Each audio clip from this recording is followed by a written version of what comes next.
to design a particular beam, then depending on the beam that you are asked to design, there is only positive moment to be designed for, which is only sagging moment. So you need to also understand what is the meaning of sagging and hogging. Okay? So sagging is in Eurocode, sometimes they consider that as positive moment, and hogging is considered as negative moment. So it has very important implications when you design for sagging moment. The steel bars has to be placed close to the bottom part of the sections. When you design for hogging moment, which is usually at the support, the steel bars that you design has to be placed close to the top. That is the basic things. So if you design for hogging moment, then your steel bar that you use, you put at the bottom, that is completely wrong, meaning that you don't understand what is the meaning of design for hogging moment. And the bending moment at the support cause tension at the top. That's why it is hogging. Bending moment somewhere at the midspan cause tension at the bottom. That's why it is sagging. So the steel bar has to be placed close to the bottom. Somewhere at the midspan at the support, the steel bar has to be placed close to the top. And your effective depth is calculated the same way. The effective depth is calculated from, if it is at the midspan, the effective depth D is calculated from the top right until the center of the group of bars. If it is for the support one, because the steel bar is at the top, so the effective depth is calculated from the bottom right until the center of the group of bars. So what I want to stress here is, if you have to design for this beam, then there is sagging and hogging to be designed for. Okay? Some of you in the test, you design only for one moment, which is not enough. There is sagging and hogging to be designed for. If it is simply supported, then there is only sagging to be designed for. Okay. So I want to talk a little bit about this aspect.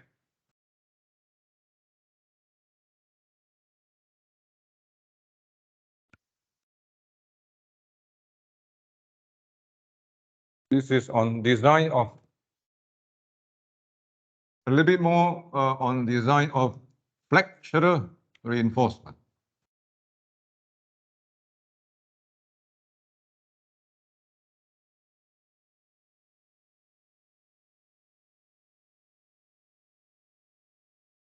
So dimensions, it depends on the beam that you are asked to design. Okay. So at midspan, okay, or somewhere close to the midspan, middle of the span, not necessarily midspan. It can be somewhere in the middle of the span. Okay. So the moment is sagging type, or is considered as positive moment. Okay, positive bending moment.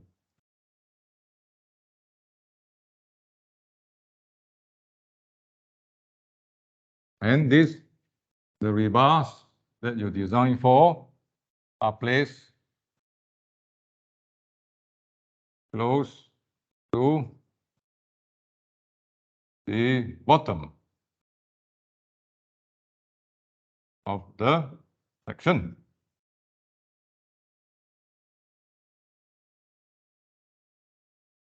Means if you have a beam, then you design for, if this is a section at the middle, so the steel bar is placed here that you design for, together with some other bars here. Okay, then you might have this. So this is for midspan or for sagging.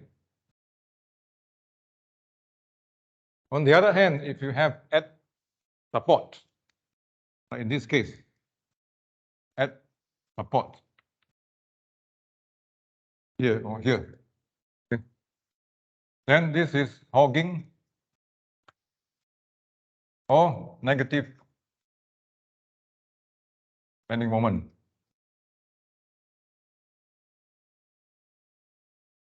And the rebars are, after you decide 4H16, for example, are placed close to the top of the section.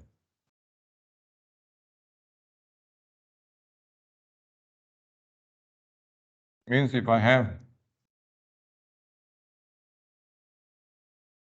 this is somewhere here, then the rebar that you design for is you put close to the top, together with some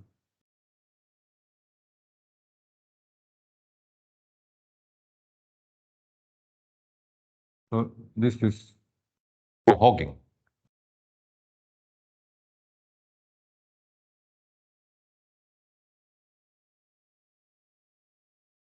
Now, I emphasize again, the questions, you have to read the question. The question asks you to design a simply supported beam, or question asks you to design one span of the continuous beam. Okay, if it is, because it affects the how you calculate the design bending moment. So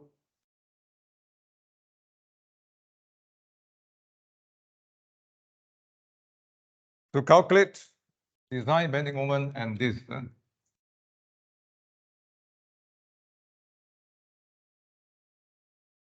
it depends on the beam that we have to design for. If it is simply supported beam, then we can get this as WL/2, okay? And MED, which is the positive moment at midspan, WL²/8. But this is only for simply supported. When you want to get the design shear force, okay, and also the design bending moment, you can only use this equation if the beam that you're asked to design is simply supported beam.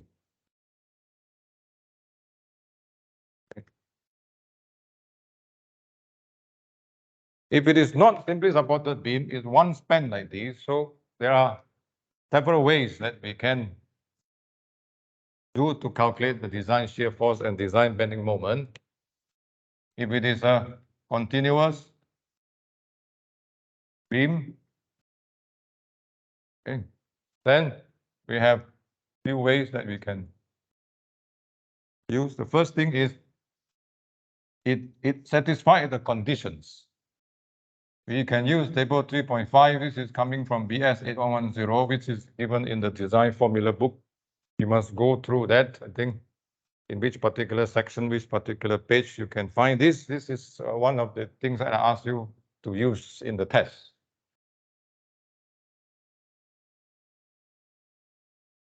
Or in your design project, if it doesn't satisfy this condition, this has condition to be satisfied. Then only you can use this. If it does not satisfy the conditions, you cannot use that. Other thing is use software. Okay, we have to use software, and the other way is we use the shear coefficient. Shear coefficients when you design slab. When you design slab, you use the moment coefficients and shear coefficient to calculate what is the bending moment per unit length along this edge, what is the shear force per unit length along this edge, You use a coefficients. You use that coefficients.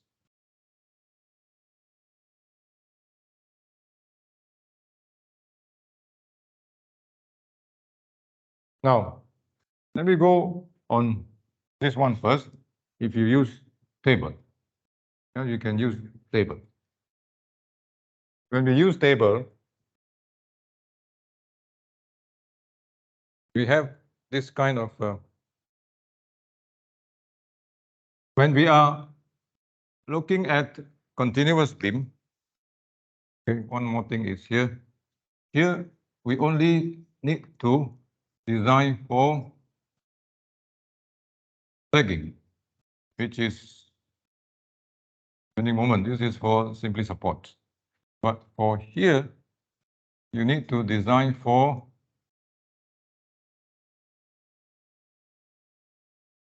both the sagging and hogging, positive and negative.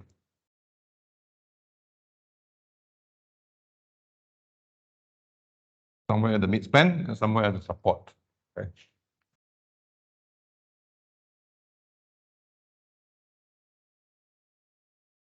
And if we use table 3.5, for example,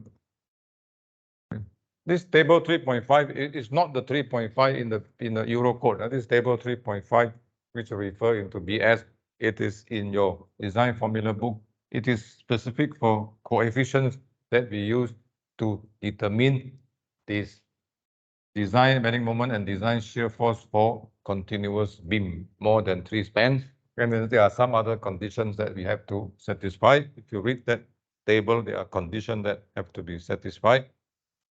So that table basically gives us something like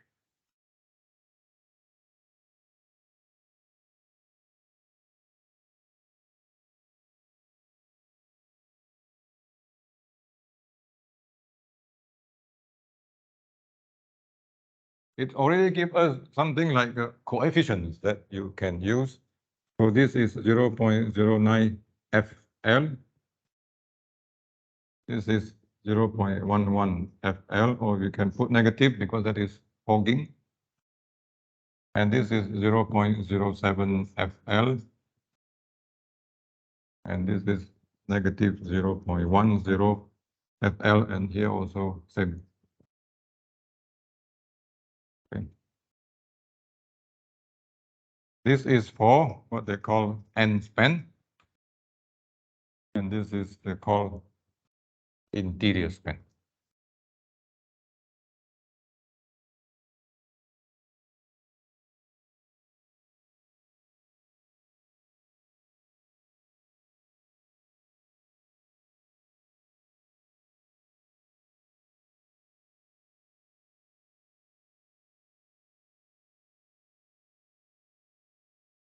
If you have a continuous beam to be designed, this one.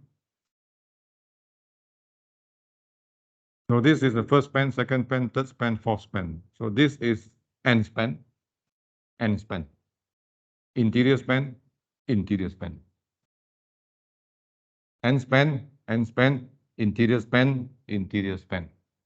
So these are the, if we want to design for this, so for this, the sagging one use 0.09 FL, and the hogging one, support one, use 0.11 FL.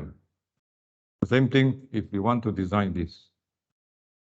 If you want to design this, then the sagging one will be less, 0.07 only FL, and the hogging will be slightly less, which is 0.10 FL. And in table, it's a bit different because this one is referring to the Euro code. I think the changes a bit, but in table 3.5, you find that this coefficient is a bit different.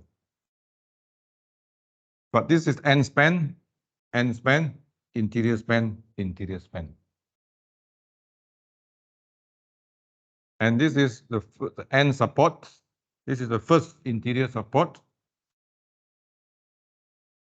Yeah, this is the end support. This is the first interior support. And this is interior support. End span, first, this is an end support. First interior support, and this is completely interior support.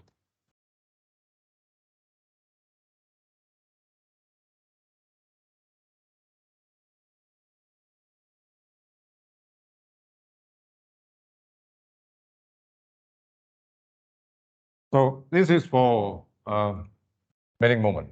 Okay, this is for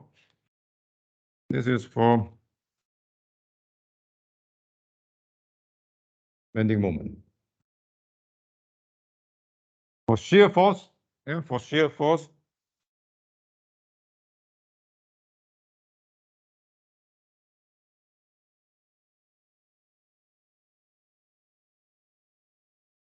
so now we talk about shear force. Okay?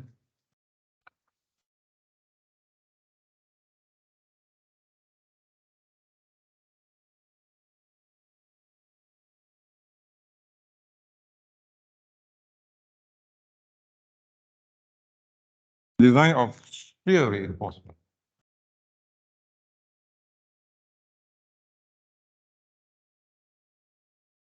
Now, design of shear reinforcement, shear reinforcement calculation, it can be more lengthy than flexural reinforcement because there are first VRDC that you need to check. Then, depending on this, VRD max. Okay, then you get the ASW over S, okay, which is in terms of what is the spacing of the shear link that you want to use.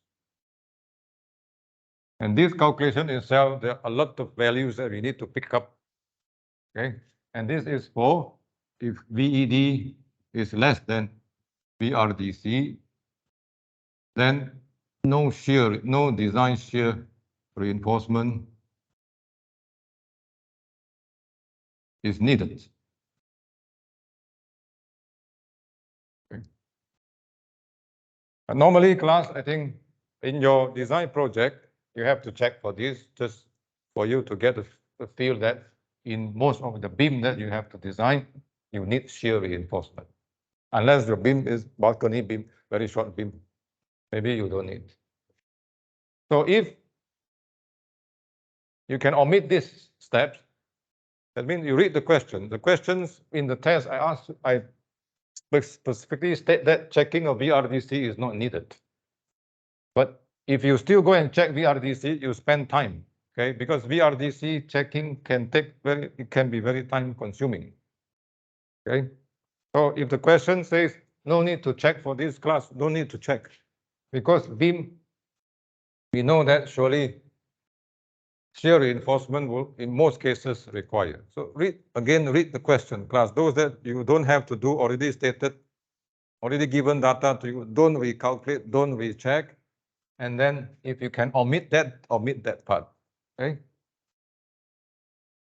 Then VRD max is another calculation which you have to do.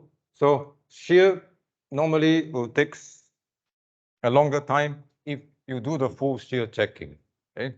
So VRDC in your design project, you have to include that. But in the test and exam, if it is stated that, I think you can omit this particular part, you omit that particular part because it will take your time to get VRDC.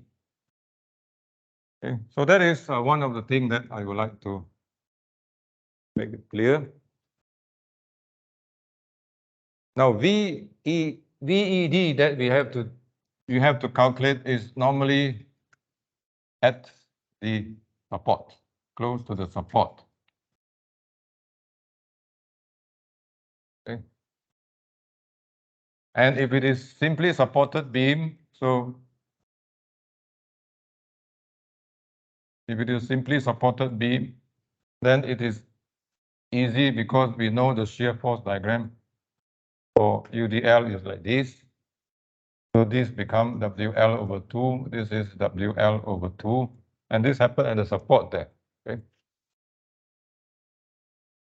So, but it is, and this are the same. But if it is continuous beam,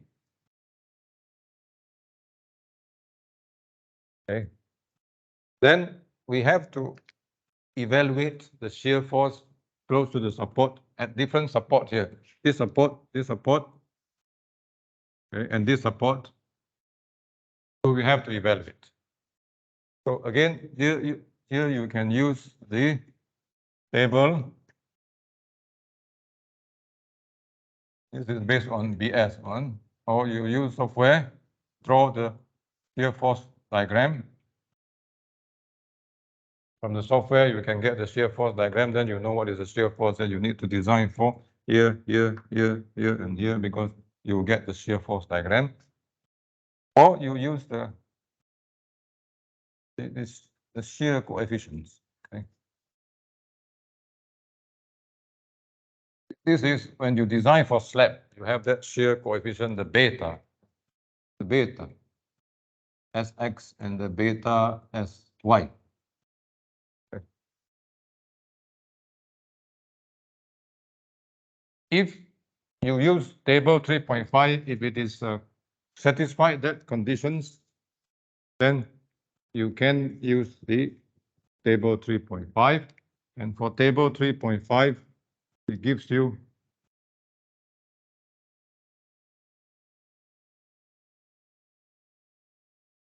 thing like this. Already give us the envelope, right? And this is 0.45 F.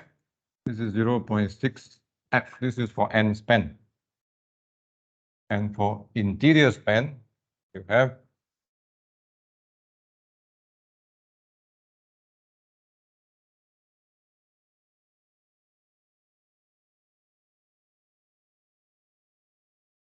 and the F here again, if I already mentioned in the beginning, is the total load. This is equal to W multiplied with the effective span. Okay. So if you're asked to design end span, which is this span or this span here, okay, this span or this span, end span, or if you look at this, this is also end span. End span is 1. Then the shear force has 2 values here to be designed for. You can design them separately, design for 0.45 F and get the shearing close to this end here, and design for 0.6, get the shearing, and then what is the spacing close to this end then. Or you choose one larger one, 0.6, then apply both. Okay. So in the test, I asked you the maximum shear force. So for this span, the maximum one is 0.6. Okay, 0.6.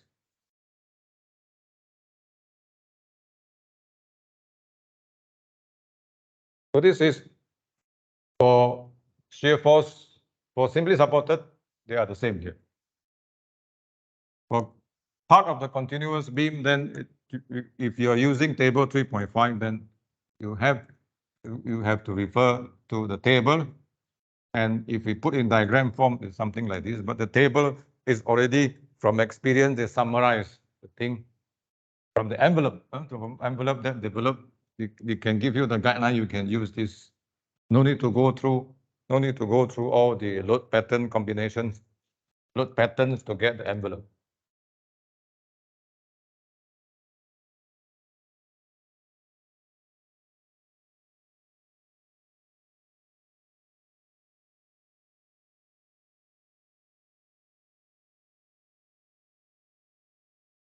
Now,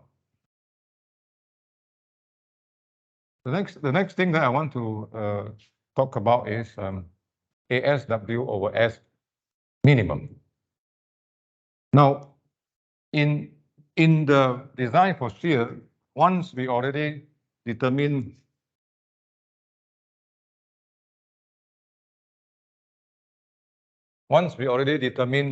what is theta, this one we have to decide. This one we have to determine. Okay. Then you can calculate ASW over S. There's a formula that we can use. Okay, we can calculate for that. VED over, which is VED over 0.78 FYK dFYK for tangent theta. This is the AS over S. This is a design shearing required.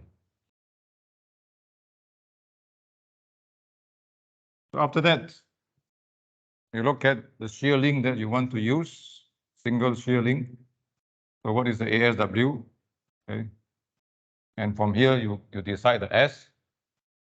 From this calculation, you can decide the S, but make sure S is not more than 0.75 D. Okay, your spacing of the shear link cannot be more than that. This shear reinforcement, we have to provide close to the support. Have to provide close to the support where VED is designed for. Okay. But when we move away from the support, then the shear force become less and less. So we can use shear link with less space, with larger spacing. You can use shear link with larger spacing. So in your design project, I think a lot of you are checking for the AS over S minimum and get the V minimum. Okay? V minimum, and then decide where we should put. We can have larger spacing of the shear link, but with the condition we don't exceed this. I'm going to talk a little bit about that AS minimum. Okay? Our shear force, the shear link that we have decided, okay, it is for, if we have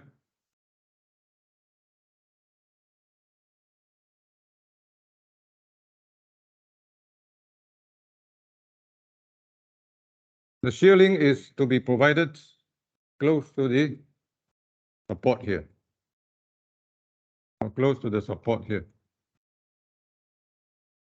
This is where the VED is designed for. But as we go away from the support here, then the shear force is getting less. The shear force is getting less, meaning that you don't need that shear link with that close spacing. You can increase the spacing. Okay? And there is an AS minimum that we can check. There's an AS minimum that we can check and to decide, okay, how we should, what are the shear link at the parts further away from the support that we can provide. So in the design project, I think you can do that. But in the exam and test, you can just assume that the whole shear link is provided for the whole length, because there is nothing wrong if you provide the shear link for the whole length here. Okay. Now, for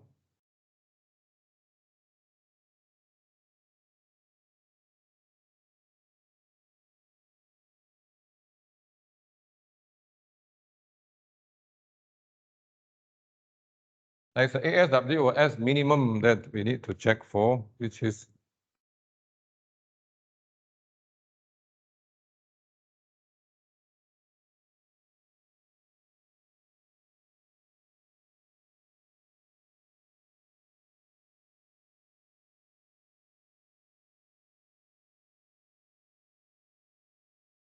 so in the design formula book or the code, they give you this AS or S minimum, which is 0.08 BW FCK or FYK.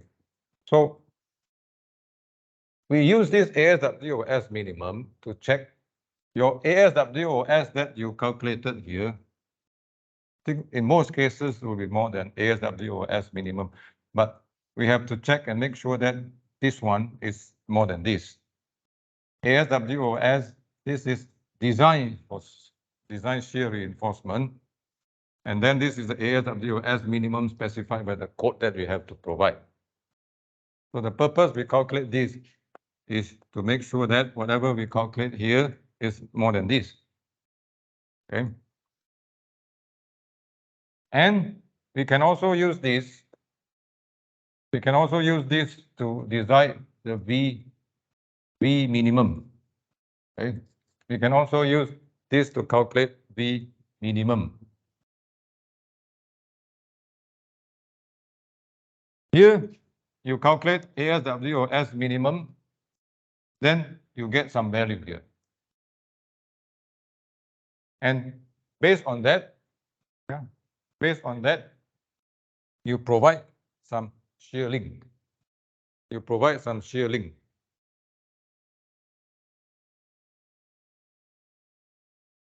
Because based on this, you get some value, and based on your ASW, then you can decide what is your S, and then make sure it's not more than 0.75 D. Then you provide some shearing. You actually provide some shearing based on what you calculate from this minimum shear reinforcement. Okay. So that V minimum, you can calculate. Okay, this is from this equation here.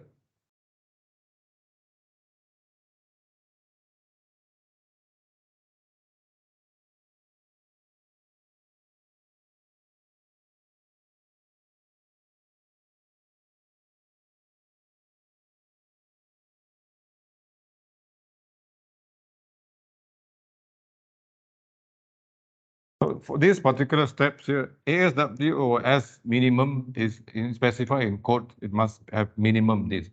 So after you calculate this, you get some ratio here. You get some value here that's corresponding to the minimum.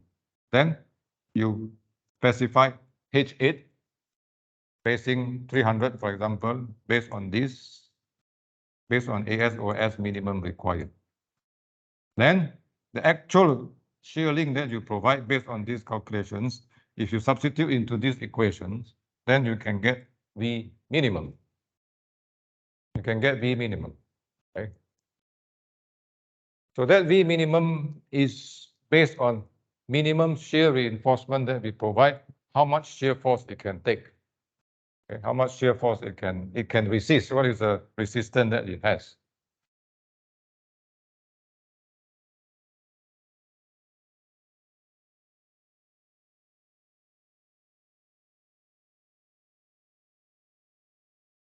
So if, let's say you design for one particular shear and the shear force is like this, okay? And you design for VED here and VED here, you already get the shear reinforcement that you need. And then you check for this part, then you get the VDB minimum. So you can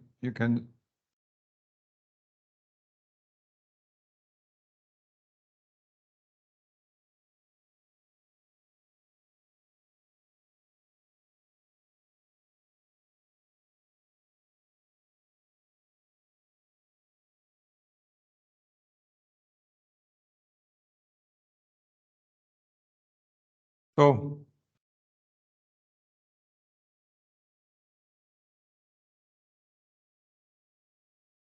this is less than V minimum. So between this part and this part, you just need to provide whatever shear link that you calculate based on ASW/S minimum. And other than this, you have to calculate, you have to provide based on the actual design shear force. Okay. Actually, how much is this? How much is this? Of course, we can calculate. From here, for detailing, from here, how much will be the design based on this, and from here to there, yeah, also based on design shear link, and between this, which is between where to where we can calculate, and this is provide with the minimum shear link that we calculate based on this requirement here. Okay. So in the design project, and you can include these particular calculations, these particular steps, but in the test and exam, what is expected of you is to get this and specify what is the shear reinforcement needed. Okay.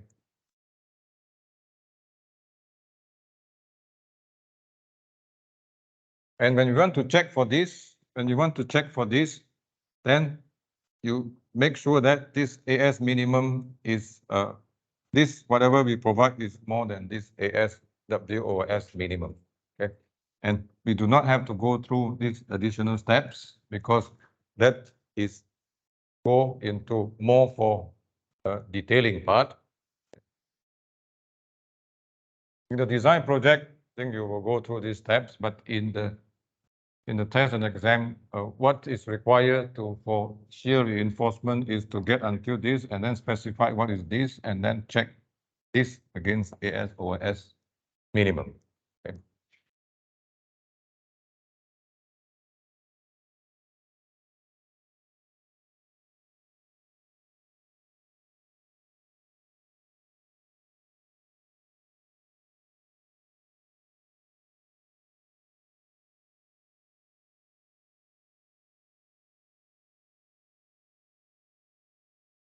Now, here there is another step, I think, if you look at the design formula book for the shear design under EC is calculation of this, which is 0.5 VED cotangent theta. This is the additional tensile force which has to be resisted by the sections where the VED is designed for, okay, due to the shear force, horizontal component of the shear force. Okay. And this one is normally being treated by providing necessary detailing, okay, necessary detailing of the reinforcement that we provided at the midspan, how much we bring it to the support. Because VED happen normally at the support, okay? And at the support, okay, sometimes bending moment is less, especially at the end support bending moment is less. And we normally do not provide full reinforcement at the midspan. We normally don't provide full reinforcement at the midspan and then bring it until the support there. So when you calculate this, I think, and this one, this is the additional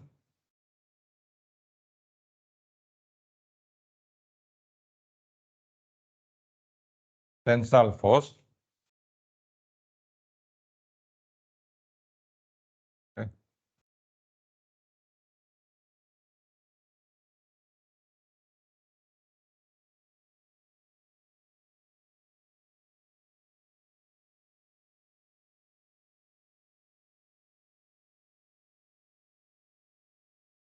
And how do we cater for this additional tensile force is provided by extending, okay,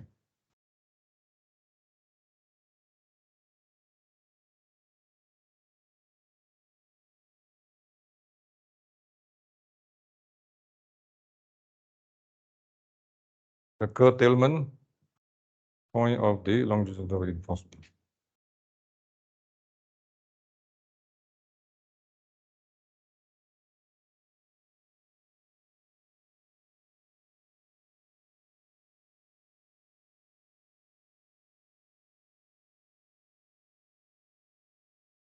So this is a bit catered for by the detailing, okay? Especially when we come to the support here, sometimes the moment is getting less, then especially like the end support here, then the tension reinforcement that we provide at the center, we don't need to bring the full to the support there, but we do some curtailment, and to cater for this, we can take care of that additional tension force due to the horizontal component of this VED by extending the curtailment point of the longitudinal reinforcement, meaning that the reinforcement that we provide to take the bending moment. Okay. Now, in the test and exam, we do not require you to specifically provide how you are going to cater for this. You can calculate this force and then mention that it is to be provided by the additional, to be provided by extending the curtailment point of the longitudinal reinforcement.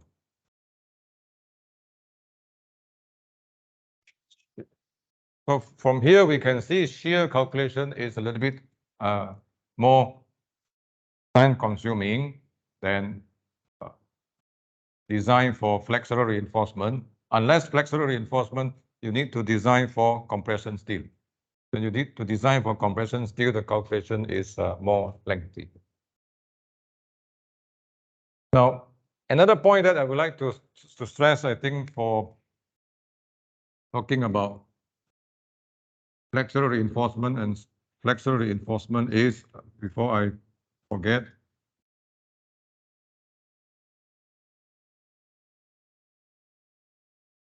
you have the choice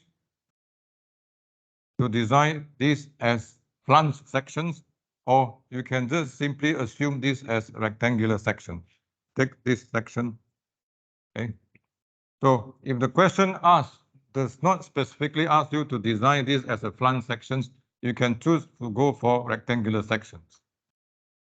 You can choose to go for rectangular sections, but design this as B and H, because this will be more conservative because you don't take advantage of the last compression part here. So it's okay to design for this. Okay. So, and if the question asks specifically design for rectangular sections, consider as rectangular section, that's consider as rectangular sections, because in the test question also, I asked you to consider this as rectangular sections. To go for this, you have extra steps, the B effective, and then calculate what is a flange width. And after that, when you go for shear, your tension reinforcement, your flexural reinforcement, there are more steps involved. The neutral axis stay within this flange or stay within here. So there are more calculations that you need to get involved. And with the time that we have, I think, and then it is better you go for rectangular sections. Unless the question asks, consider as a flange sections. We have the choice, okay? Consider as flange sections or consider as rectangular section. This one, you take advantage of this big compression area, you take advantage of that, your tension reinforcement might be less. Okay? But the calculations will be a bit lengthy. In your design project, you can go for this. Okay? But in the test, if it is not, or exam, it is not stated that you have to consider flange section, you can go for rectangular sections. So this is for flexural reinforcement part.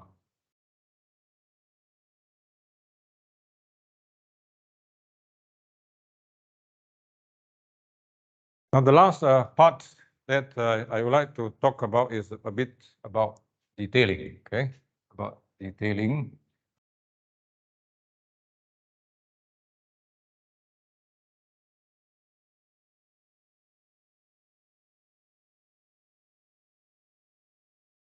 Now detailing is important because it tests the understanding of what actually you have designed. Do you know what you have designed for?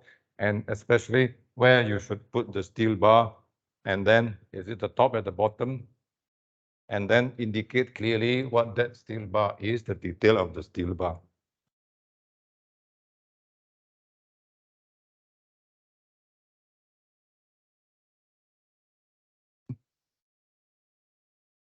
Now detailing, we will have two views. I think that is expected to provide.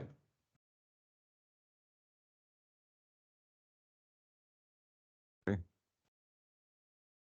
So when we draw a detailing diagram, it depends on the simply supported or continuous beam. It is part of the span and continuous beam, so we will have this. When you draw this, indicate the support here, and then draw this first. And if it is only this span, then you can stop there, and you have a center line here, center line there. Okay. Then what is expected that is shown on this detailing as far as what you are tested is concerned is we want to see if you design for the sagging moment, so where is the steel bar that you put? So sagging moment, the steel bar has to be, sagging is designed for mid-span moment, and it is sagging, so the steel will be at the bottom. And whatever you have here, let's say 4H16. So it has to be indicated correctly. And for the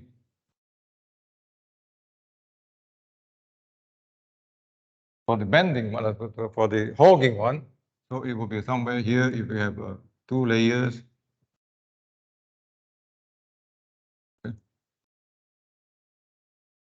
maybe here is 3H16 and another one also 3H16. So you have 2 layers.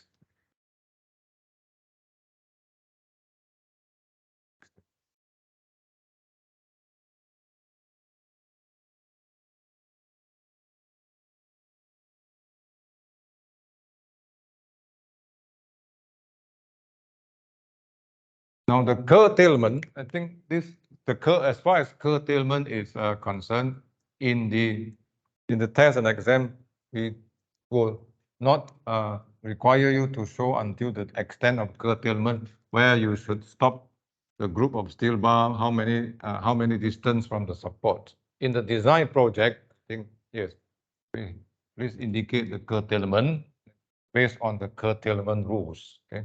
But in the test and exam, we do not need you to indicate to go until where this bar should be extended until here, how many bar remains. Okay. You can put something to indicate some curtailment, but the main thing is I want to see at the midspan here, you indicate correctly. At the support there, the rebars is indicate correctly.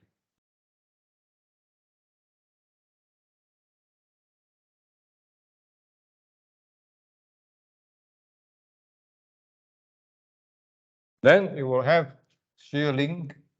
Your shear link might be here until here. So shear link, you can have a uniform shear link all the way from the whole span. Whatever you design, you can provide that. So that might be H8 over 300 spacing, for example. Okay.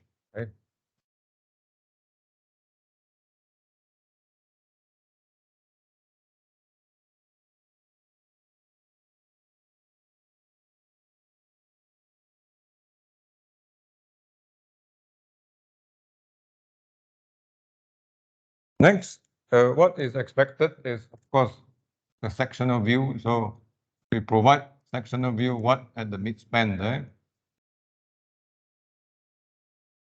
And another one cut over the support there.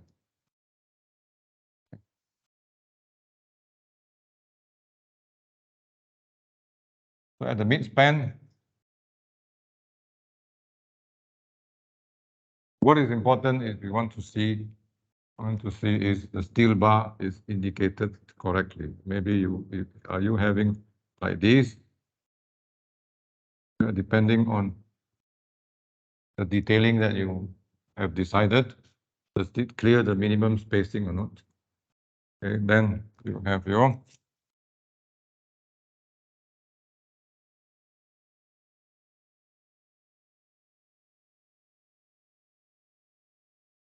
so this is H8, this is 4H16, and then maybe here have 2H12, this is hanger bar.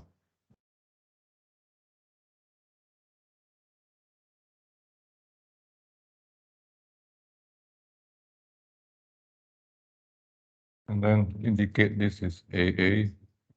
And for BB,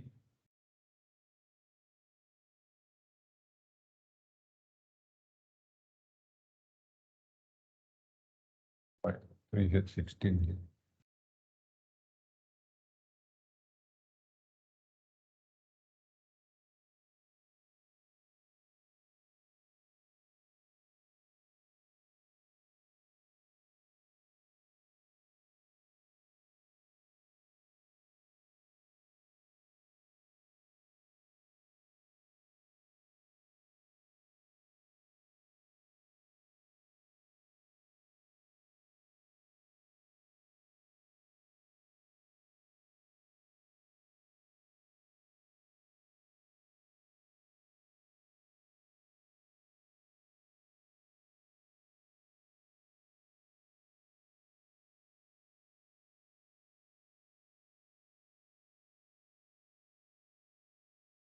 So for detailing, I think the requirements that I think you need to show is with this diagram, I think if it is this particular span, then you have to, this particular span that you're asked to design, you have to show clearly that this is a span, and then you just cut off here.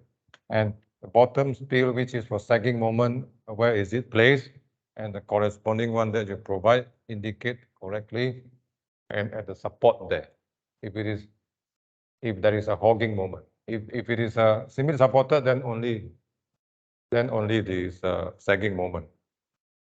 The tension bar at the bottom, which need to be shown, then indicate the shear link that has been designed for. Then here, okay, here the section, if it is part of continuous beam, then we have two sectional view, one at the midspan, one close to the support. So what is needed to be shown here is this one here, corresponding to 4H16. And here this hanger bar, if you indicate there is no time to write this, is acceptable because of the time. Okay. The important thing is we have to see this, and there are two bars here, and then the 4 bars at the bottom here must correspond to this. And at the support locations, the rebars must be drawn at the top correctly and show how they are arranged. Okay, 2 layers like that. And this bottom, if it is just have to complete by indicate there are 2 hanger bar here if compression steel is not required, and then complete with the link at these 2 sections here. For simply supported, only have 1.